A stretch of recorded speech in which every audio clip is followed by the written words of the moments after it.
जय गुरुदेव।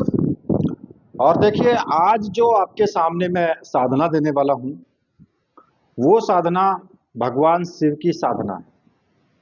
जैसा कि आप सभी लोग जानते भी हैं कि अब इस टाइम में भगवान शिव का एक विशेष मंत्र होता है, जिसको श्रावण मास कहते हैं, वो चल रहा है। और इस महीने के अंदर भगवान शिव की ही पूजा की जाती है ज्यादातर। देखिए, कहने के लिए तो हम कोई सी भी साधना कर सकते हैं, लेकिन ज्यादा जो महत्व होता है वो भगवान शिव की साधना का ही होता है। अब ऐसे में अगर भगवान शिव की कोई बहुत अच्छी सी साधना, सात्विक रूप की साधना अगर मिल जाए, और वो भी पूर्ण विधि के साथ मिल जाए, सभी चीजों को उसमें समझाया हुआ हो, तो ये और भी अति उत्तम होता है। देखिए, वीडियो को आप पूरी देखना, क्योंकि आधी अधूरी वीडियो देखने पर पूरा ज्ञान नहीं मिल पाता है।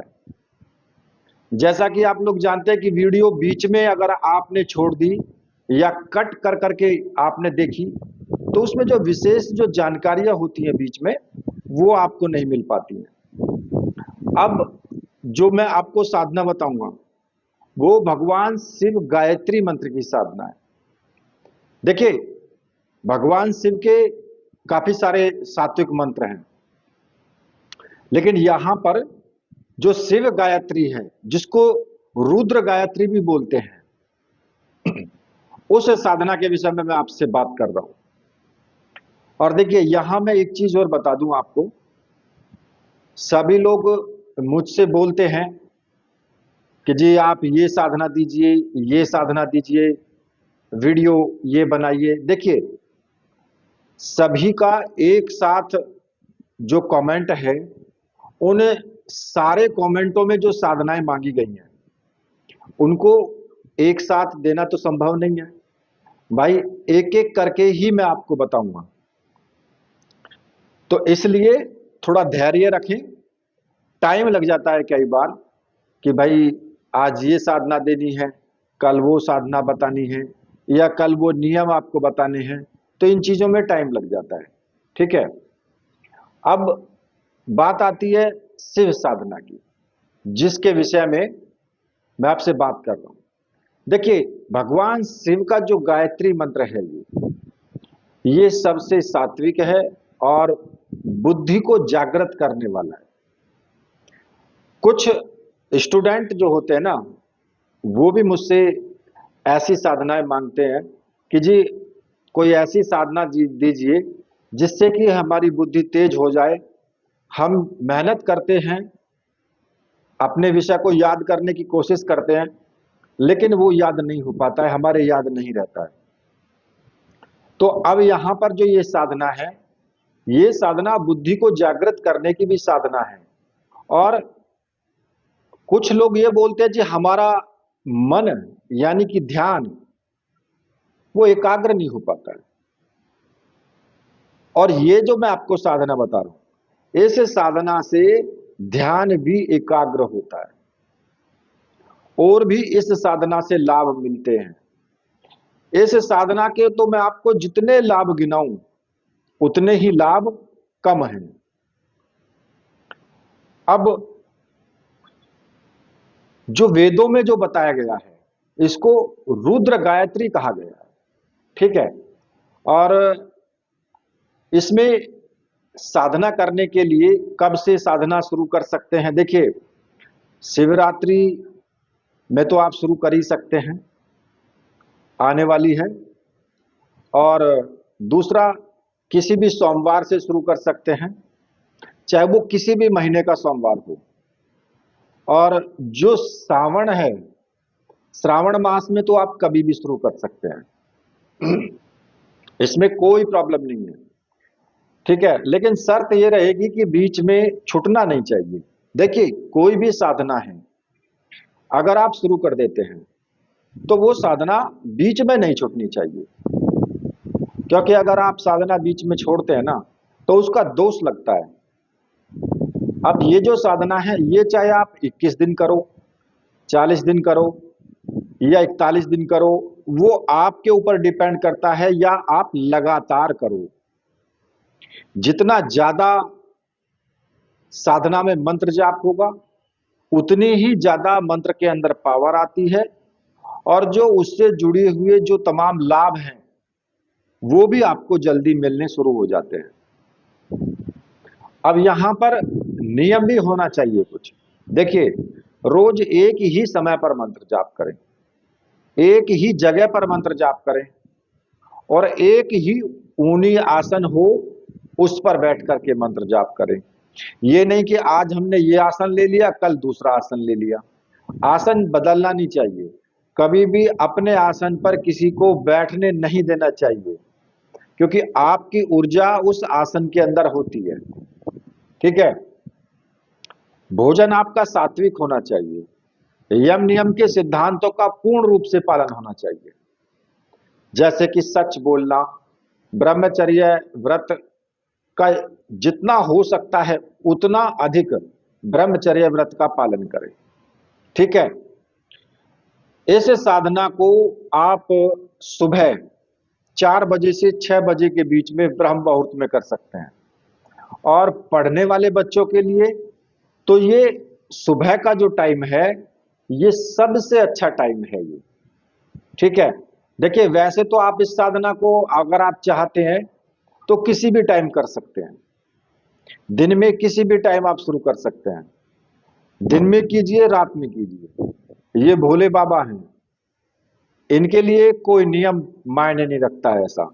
लेकिन फिर भी एक नियम तो होना चाहिए कि भाई अगर आपने दिन में साधना शुरू की है, जिस टाइम पर शुरू की है तो रोज उसी टाइम पर करें।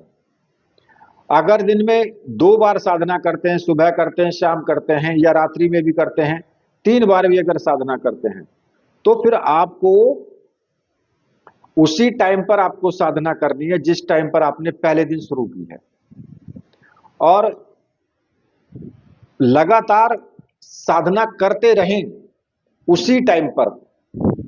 ऐसा नहीं कि आगे पीछे आपने कर लिया, वो सब फिर फायदा नहीं होता ना उस चीज का। ठीक है। अब इसमें जो आपकी दिशा रहेगी वो उत्तर दिशा या पूर्व दिशा की तरफ मुख करके आप इस साधना को करें। और बाकी तो इसमें जो कपड़े आप पहन सकते हैं, सफेद रंग के या फिर पीले रंग के, जैसी आपकी मर्जी हो आप वैसे कपड़े पहनिए। ठीक है। आसन किसी भी रंग का ले सकते हैं, सफेद रंग का लें या पीले रंग का लें या लाल रंग का लें, वो आपकी इच्छा के ऊपर डिपेंड करता है, क्योंकि साधना भाव से की जाती है। भाव आपका अच्छा है तो ठीक है। ये शिव की साधना है इसलिए मैं बोल रहा हूं। ठीक है। क्योंकि यहां तो वो चीज सब समाहित है शिव के अंदर, जिसे सब नकार दें तो भगवान शिव उसको ग्रहण कर लेते हैं कि भाई आ जाओ मेरे पास आओ। ठीक है। तो ये तो वो देव हैं, देवादि देव महादेव, यही आदि अनंत गुरु हैं, यही संहारक हैं, सब कुछ यही है। तो अगर आप इनकी साधना करते हैं तो लाभ तो आपको ऐसे मिलेंगे कि जो आपने सोचा भी नहीं होगा, और वैसे भी रुद्र गायत्री है। ठीक है। अब मैं आपको बताऊं कि इनकी साधना आप अपने पूजा घर में ही कर सकते हैं, और अपने किसी घर में ही एकांत कमरे में भी कर सकते हैं। वो आपके ऊपर डिपेंड करता है कि भाई आप कहां करें, लेकिन वहां साफ स्वच्छ होना चाहिए, वो जगह साफ स्वच्छ हो। अब इसमें आपको क्या क्या सामग्री की आवश्यकता होती है। देखिए, शिव यंत्र, रुद्राक्ष की माला, और ये दोनों सामग्रियां मंत्र सिद्ध और प्राण प्रतिष्ठा युक्त होनी चाहिए। इसके साथ साथ अगर आपके पास शिवलिंग है तो वो और भी अच्छा है। अगर शिवलिंग नहीं है तो कोई प्रॉब्लम नहीं है, आपके पास है तो ठीक है। क्योंकि उसका भी अलग महत्व होता है। पारद शिवलिंग होता है, उसका भी एक अलग महत्व होता है। ठीक है, बाकी अगर जब नहीं है तो फिर कोई बात नहीं है। और देखिए ये जो सामग्री है, ये सामग्री आप ले सकते हैं। ठीक है, क्योंकि मंत्र सिद्ध और प्राण प्रतिष्ठा युक्त तो होनी भी चाहिए। और व्हाट्सएप नंबर मैंने दिया है आपको। अगर आप कोई भी क्वेश्चन, कोई भी आपकी साधना से संबंधित कोई भी सवाल हैं, जो लोग साधना कर रहे हैं वो ज्ञान की बातें अगर कोई पूछता है तो भाई वीडियो आप देखिए चैनल पर, वहां आकर के आप लगातार वीडियो देखिए, आपको ज्ञान बहुत मिल जाएगा। लेकिन मैं वहां पर आपको नहीं बता पाऊंगा। ठीक है, तो आप वहां से आप कोई भी चीज आप वस्तु ले सकते हैं, व्हाट्सएप करके मुझे जो आपको चाहिए आपको मिल जाएगी। ठीक है, अब जब वो ये सामग्री आपको प्राप्त हो जाएगी तो उसके बाद आपको क्या करना है कि अपना जो पूजा घर है या फिर आपकी जो भी जहां पर भी आप साधना करना चाहते हैं, थोड़ा एकांत हो तो ज्यादा अच्छा है, क्योंकि एकांत में ध्यान अच्छा हो जाता है। स्नान आदि करके, और मैं तो ये कहता हूं कि सुबह का टाइम रखें, 4 बजे से 6 बजे का तो ज्यादा अच्छा है। और सभी सामग्री लेकर के, देखिए घी का दीपक इसमें चाहिए, अगरबत्ती धूपबत्ती जो भी आपके पास है वो ले लें, पुष्प ले लें, और थोड़े चावल भी ले सकते हैं। अगर आप ले सकते हैं भांग, आक धतूरा, तो ये भी आप ले सकते हैं चढ़ाने के लिए, क्योंकि यहां भगवान शिव की साधना, यहां तो आप चढ़ा सकते हैं ऐसी चीजें। पर लेकिन एक चीज का ध्यान रखना, ये नहीं कि आप खुद ही अंटा लगा करके बैठ जाओ, ऐसा नहीं करना है। ठीक है, अब आपको क्या करना है कि स्नान आदि करके अपने रूम पर आ जाएं और वहां एक चौकी लगा लें, और आपका मुख उत्तर या पूर्व दिशा की तरफ हो, चौकी पर एक कपड़ा बिछा लें। सबसे पहले सामने अपने गुरु की तस्वीर और भगवान शिव की तस्वीर रखें। देखिए अगर गुरु आपके डॉक्टर नारायण दत्त श्रीमाली जी हैं, तब तो आप उनकी तस्वीर रखें साथ में, और बराबर में शिव की तस्वीर रखें। अगर भगवान शिव को ही आपने गुरु माना है तो फिर आप भगवान शिव की ही तस्वीर रखें। ठीक है, क्योंकि वो तो गुरु है ही, तो फिर आगे की बात ही नहीं है। या फिर जो भी और दूसरे कोई गुरु हैं किसी के, तो वो भी उनकी तस्वीर रख सकते हैं। दीपक जला लें, अगरबत्ती जला लें, धूप बत्ती जो भी आपके पास है, पुष्प रख लें। थोड़ा एक गिलास में या किसी चीज में भी, कटोरी में आप थोड़ा पानी रख लें। ठीक है, क्योंकि पूजा जब आप करते हैं, कोई साधना करते हैं, तो पानी वहां पर जरूर रखें, चाहे वो कोई भी साधना हो। ठीक है, इसका भी एक अलग महत्व होता है। आसन डाल करके उस पर बैठ जाएं। अब आपको क्या करना है, एक फूल ले लें और उस फूल को पानी में उसमें ऐसे भिगो करके, और ऐसे सभी चारों तरफ डालते हुए, आपको जल छिड़कते हुए अपने ऊपर भी और सब चीजों के ऊपर भी आपको मंत्र बोलना है। ओम अपवित्रो पवित्रो सर्वस्थांग गतो पीवा, यह समृद्ध पुंडरी काक्षम सह भावांतर सूची है। इस मंत्र को बोलते ही पवित्रीकरण करें। ठीक है, अब आपको सबसे पहले क्या करना है कि मेरे विचार से जो आपने शिव की तस्वीर है, वहां पर शिव परिवार की तस्वीर आप रखें, तो आपको गणेश भगवान की तस्वीर एक्स्ट्रा रखने की जरूरत नहीं पड़ेगी। सबसे पहले आपको गणपति जी का पूजन करना है। जो गणेश जी हैं, गणेश जी को टीका लगाएं। ठीक है, धूप दीप उनको दिखाएं और पुष्प चढ़ाएं। ज्यादा अटरम सटरम करने की कोई आवश्यकता नहीं है, और उनसे प्रार्थना करें कि हे गणेश जी महाराज, आप सभी विघ्नों के विघ्नहर्ता हैं, अतः आपसे निवेदन है कि मेरी भी साधना में जो कोई विघ्न आए उसका आप हरण करें, और मेरी साधना पूर्ण रूप से सिद्ध हो।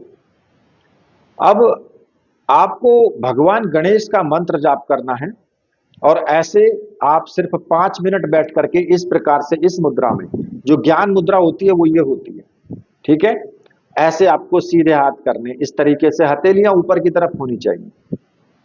और इस ज्ञान मुद्रा में आपको 5 मिनट ओम गंग गणपते नमः इस मंत्र का आपको जाप करना है।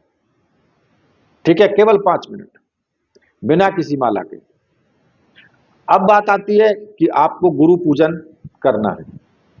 देखिए, गुरुदेव जो भी हैं आपके, उनको टीका आप लगाएं। सफेद चंदन हो तो ज्यादा अच्छा है, क्योंकि शिव साधना में सफेद चंदन का यूज हो जाता है। इसमें सिंदूर ना करें यूज तो ज्यादा अच्छा है। उनको टीका लगाएं और धूप दीप दिखाएं, पुष्प चढ़ाएं। और अगर आप चाहते हैं कि आप कुछ भोग रखना चाहते हैं तो भोग भी आप रख सकते हैं, वो आपके ऊपर डिपेंड करता है।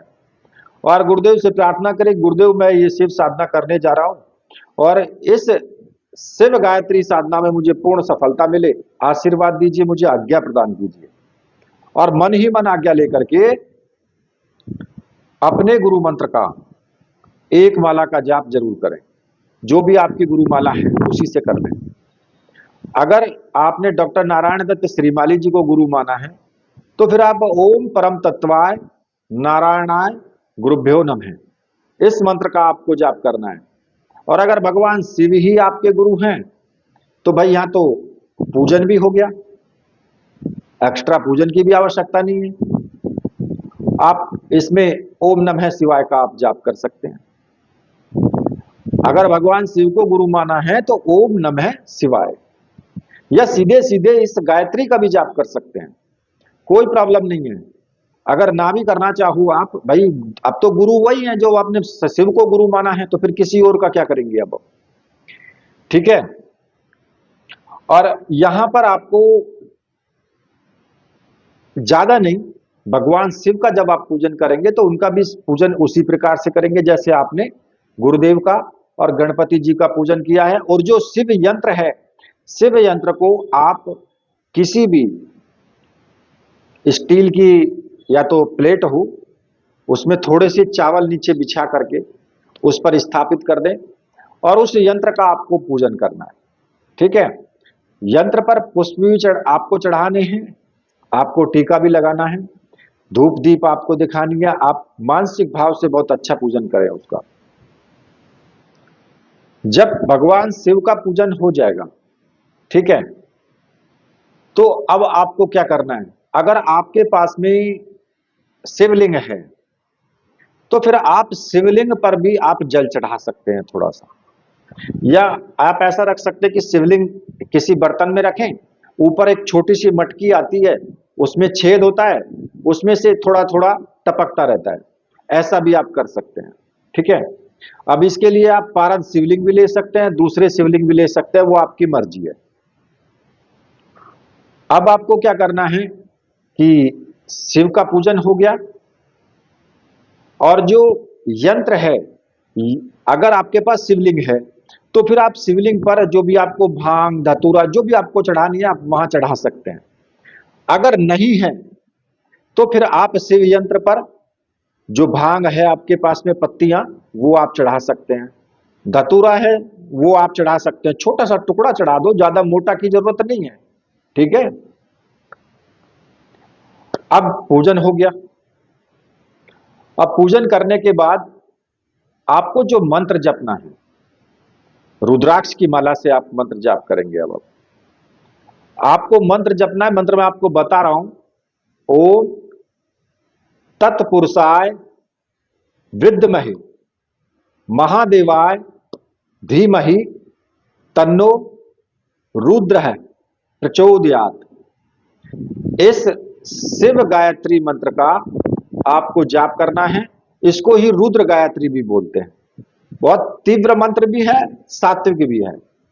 ठीक है, अब इस मंत्र का आपको जब जाप करेंगे तो आपको किस प्रकार से जाप करना है।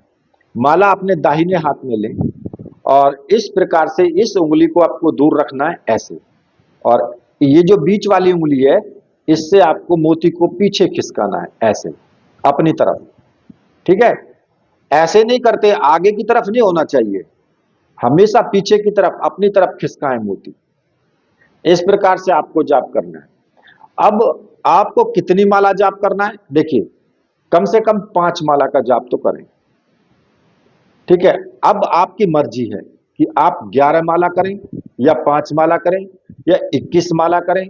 वो जितना आप कर सकते हैं वो आपके ऊपर डिपेंड करता है कि आप कितनी माला का जाप कर सकते हैं।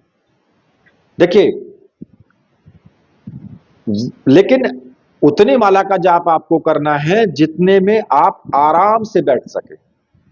ऐसा नहीं है कि आप पैर दुखने लगे हैं, कमर में दर्द होने लगा है और फिर भी मंत्र जाप किए जा रहे हो, उसमें ध्यान एकाग्र नहीं हो पाता है। इसलिए उतना जाप करें जितना में आप आराम से बैठ सकते हैं, ध्यान आप लगा सकते हैं। ठीक है। और ज्यादा तेज आवाज में आपको जाप नहीं करना है। सुबह और शाम में आप जाप कर सकते हैं। ठीक है। होठ आपके हिलते हुए होने चाहिए और धीमी आवाज में जाप होना चाहिए, जिसे उपांशु जाप बोलते हैं। एकाग्रता के लिए सबसे अच्छा जाप है ये उपांशु जाप। ठीक है। अगर आप ऐसा कर सकते हैं कि भाई जो साधना करने के बाद अगर कहीं आसपास मंदिर है तो आप वहां शिवलिंग पर जाकर के एक लोटा जल वहां चढ़ा सकते हैं। ठीक है। और अंत में आप प्रसाद जो प्रसाद है, जब मंत्र जाप हो जाए तो आप प्रसाद का भोग लगा सकते हैं और उस प्रसाद को आप सभी में बांट सकते हैं।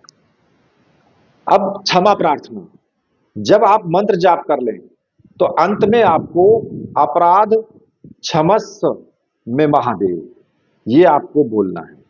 या ऐसा भी बोल सकते हैं कि अगर कोई मुझसे अपराध हुआ हो तो हे महादेव मुझे आप क्षमा करें, ऐसा आप बोल सकते हैं। और बोलना चाहिए प्रत्येक साधनाओं में। ठीक है।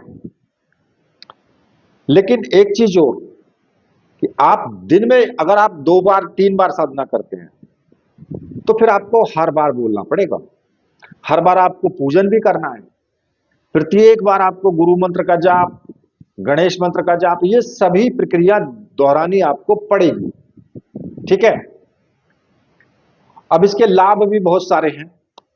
देखिए, क्योंकि ये जो मंत्र है ये बुद्धि के देवता रुद्र का मंत्र है और जिन विद्यार्थियों का या जिनका मन बहुत ज्यादा भटकता है उनके लिए इसका जाप बहुत ही उपयोगी है।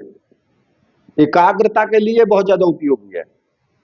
जो लोग कहते हैं ना कि जो हमारा ध्यान एकाग्र नहीं होता, सबसे उपयोगी है ये मन की शांति के लिए।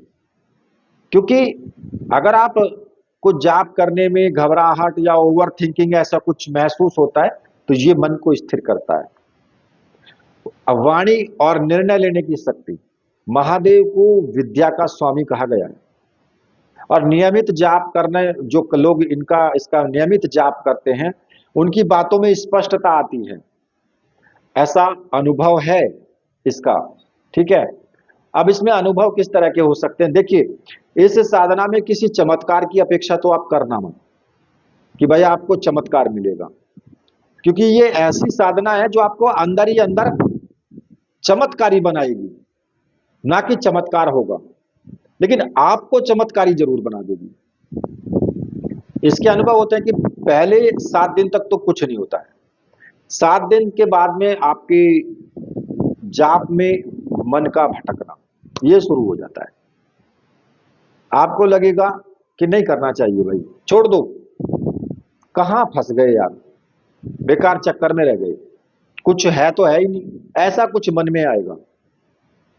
नींद आने लगेगी। और ये जो आपका मन है ना, ये मन की शुद्धि की शुरुआत है।